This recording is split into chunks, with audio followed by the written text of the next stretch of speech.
Hey folks, had a fun thing for me come in the store the other day and I thought I'd share it with y'all. My first passion ever when I started doing this so many years ago was actually collecting cards, particularly gum, hockey and baseball and non-sport gum. Now I started doing that in the 70s. Um, and as some of you may know, my parents also started collecting in the 70s. They started collecting tobacco cards and things like that. And yeah, my passion just grew basically in out of that. I started selling on eBay, and now I own my own collectibles and more like a Sanford and Son type junk shop. Lots of things like that. But it all started for me with cards. And I don't see a lot of cards. Usually, when you do cards, you generally pick them up from other collectors now at this point or at collectible shows. But some came in the store, and pretty happy about that. And I thought I'd share it with some of y'all. This is mostly a 1960s grouping of cards, but there are some really cool cards in here. The one that I really kind of want to focus on is a set by Topps. They came in here. It's not a complete set, but it's I believe it's 58 cards out of the 66 of Topps battle cards. They're put out in 1965, and they are some of the most controversial cards that came out in the 60s. Certainly some of the most graphic and brutal cards. And that was the idea, was to sort of show the brutality of war. Yeah, they really did it. It was Norm Saunders, I think was the artist's name. Now, he's most famous for, he did most of the artwork for the Mars Attack set that came out in the 60s as well. He also did other stuff, like there's a Civil War set, which is in here too, which is pretty gory. But these were the ones that were sort of more of the controversial cards, as you can see why there. I'm just going to go through these quickly. I put these ones, because I've already scanned them and they're probably going to end up on eBay. But I put these ones already in sleeves, so there might be a bit of glare, but look at these. I mean, the artwork is incredible. These were obviously from paintings they did done for every single card, which just blows you away. But it really doesn't pull any punches here. I mean, people go on about like violence and video games and stuff today. Those same people were buying these packs of cards probably for like a nickel. And look at that. I mean, wow. And then that one's just cool looking. Look at that snake. I'm just going to go through a few of them real here. Confession by Force. I mean, this is the stuff that, like, you know, would be in some of the pulp. This looks like pulp art. I mean, look at that little kid digging the Nazis guy's eyes out. I mean, yikes. There was no punches pulled. I mean, these are horrifying. Terror from the Sky, some little kid stuck in his bike and he's being strafed. Again, look at the blood on this stuff.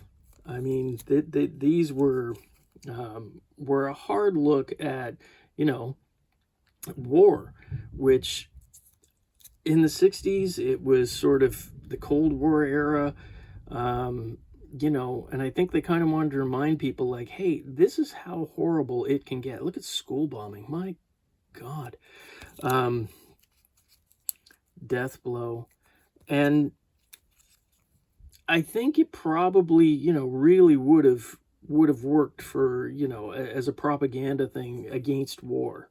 And, you know, the more of that kind of stuff. Look at that one. Oh, my God. So a kind of fun fact is that in a year later, these were put out in 65, the English company ABC Gum, which did a lot of reproductions of Topps cards in the UK, issued the set, but they banned like 4 of the cards. Look at Death Struggle. Good Lord. A little bit of Cheesecake with Beautiful Spy there. Attack on Pearl Harbor, Grenades of Death. So you get the idea. But this is sort of considered the Cinderella set. Good Lord, how can you use the word Cinderella, Jay? out of Norm Saunders artwork, because his most famous is his Civil War set, and sorry, it would have been Mars Attacks and the Civil War set, but this set now is sort of the one that people have started to focus on a little more. So the values on it have gone up a bit, but just a really, really cool set. I did get a stack of doubles with it. The key card is the #1 card there, which I showed you at the very beginning. I only had one of those in there, but there's lots of doubles in there, so those ones are going up on eBay. This is the other card set here that came. Sorry, let me get them out of here. That is also Saunders art, and you can see the similarities here. And that is the Topps Civil War News, which I think came out mid-60s. I can't remember the exact date. But again, you can see the themes. I mean, flaming death, lots of blood, suicide charge, there you go. Submarine attack. And yeah, I mean, the artwork is brilliant. But you got to remember that this was for little kids. Like, you know, this is some pretty heavy stuff. And so whenever I hear somebody, you know, let's say who are in their 50s like myself complaining about violence in video games and all that kind of stuff, and how this generation is gonna be ruined by it, just look at this. You know, this was the stuff that my parents generation was fed on. And yeah, look at that. Pushed to his doom. Good Lord. But really cool set. Actually pretty hard to find. Now, these ones aren't in the best of shape. These were actually in quite good shape, which I was pretty pleased with. Pretty much any 60s collection is ubiquitous. There will be a ubiquitous set of Beatles cards. Mix here of both the tops, which are a darker back. No, those are the printed in Canada. Where did I put them? There we go. Just show you the difference between the two, because sometimes my American friends don't realize this.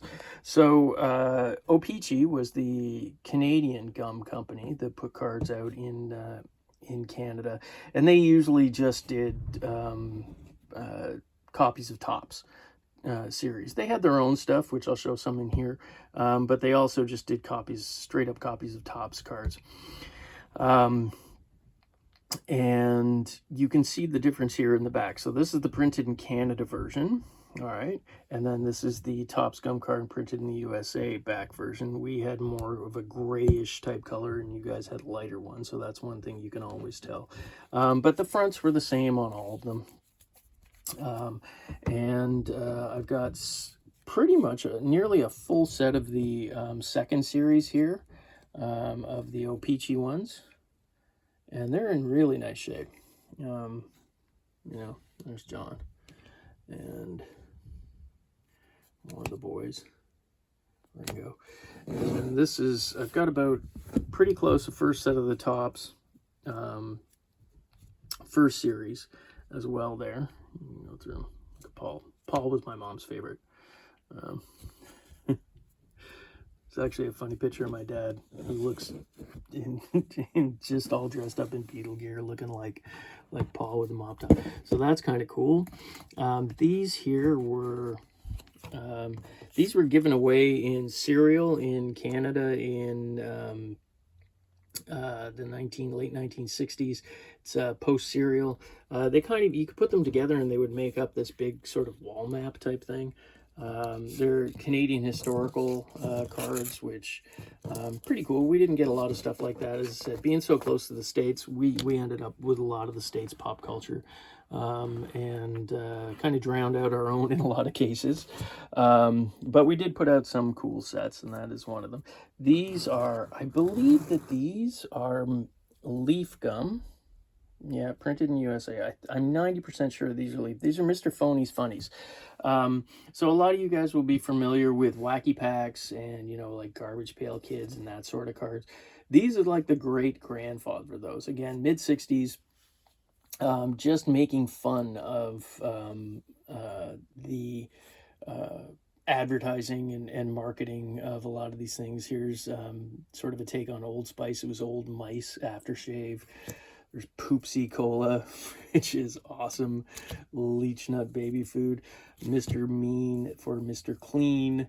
I think somewhere, I should have pulled it out beforehand, Nuts Cafe, Nodak instead of Kodak. And the artwork is hilarious on these. And later on, again, Wacky Packs and Wacky Packages from Tops took a lot of the imagery from this and sort of the humor from it, and ended up Blisterine instead of Listerine. Look, it burns the germs.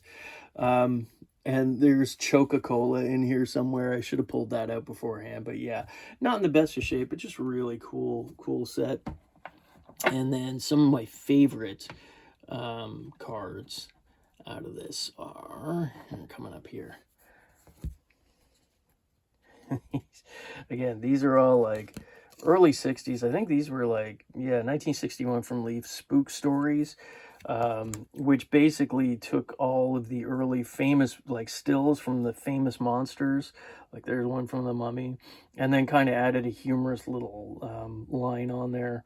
And the back also had some jokes and things like that on there. But the cool thing is there's like really great shots from the famous monsters era, 30s and 40s, of all the Hollywood monster films. There's a classic one of the Wolfman, and then there's Creature from the Black Lagoon, and Frankenstein shots. Let's see if I can find any Frankenstein. Oh, there's another Wolfman. That looks like a Ray Harryhausen film. But yeah, like super cool again. These, I got pretty close to a set that's in actually pretty nice shape. None of these are near mint by any stretch. I don't think any of them, with a few exceptions, are worth even worth bothering to grade. But still nice, nice grouping and all. Oh, I didn't even cover there's the Beatles colored card sets that they put out. And these are the O-Peachy ones again. These are in pretty nice shape.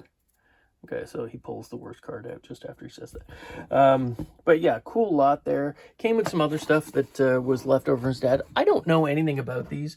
They look like to me like they probably be like 1970s. Little cap guns. They were obviously sold at a local grocery store, but there's a couple of different ones. They haven't been opened up. I can't find any information on them, I'm not going to lie. They're pretty generic cap guns.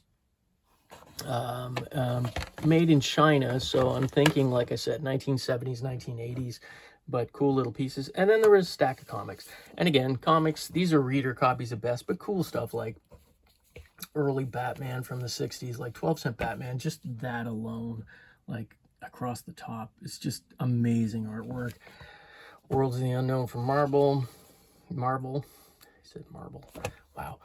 It's early here. I don't know if I told you that. Authentic Police Cases. This is an earlier one. This is like probably late 50s, early 60s. Some Superman. Tales to Astonish. Challengers of the Unknown. More DC. Some Batman on there. Warfront. Jimmy Olsen. This one's kind of interesting. Kathy Keene. These have actually come up in value over the years. A lot of what were traditionally called the quote-unquote girly comics have really sort of come into their own lately in the collectibles world. A lot of that could be because, you know, let's face it, a lot of the superhero comics have been so priced and out of the market for most people. But these were really great. A lot of the romance comics had really cool artwork on them. And yeah, so you're seeing more and more people collecting those. The Phantom, more Jimmy Olsen, Batman. Just, you know, you kind of wonder like what's going through the guys at DC's minds at this point, which is like, okay, seriously, we're just going to do every Superman, anybody who's ever been related to Superman in any way, shape, or form. We're going to throw a comic out because, like, Jimmy Olsen's pal, which is Superman's pal, they put a full comic line out that went into the hundreds. They had Superboy, obviously, because it's right here, which, you know, kind of made sense. And then you had Lois Lane, too. They gave her a comic as well. The guys who were working at DC must be like, man, we got to come up with something new at this point. And that's actually a newer one. And then a Roy Rogers. Oh, and then one more of those. Yeah, there. So basically that was it. I was pretty happy to get this. I will caveat that there were some hockey cards. And that we couldn't come to an agreement on that. There were some nice Topps Tall boys on there. And he wanted a bit more money than I was willing to come up with, and you know that happens. It does happen. Part of me sort of thinks, well, maybe you should have got it anyways. Why not? We weren't too far apart, but we just couldn't come together on a price in the end. So, but I'm really happy to get these. As I said, the Topps are going up on eBay. The battle cards and Civil War cards will eventually too. Probably a lot of it will, because I have most of these. I'm going to go through and check my collection and make sure that, you know, that if I need any or improvements for my set, they will go up on there. But yeah, really cool. I'm into cards, and cards came into the store. So that's it. If you guys like this kind of stuff, you're into collectibles, vinyl, records, or anything, check out the rest of the channel, because I got a lot of videos up there for that. And I hope you all are able to, you know, get some cool stuff. Bye.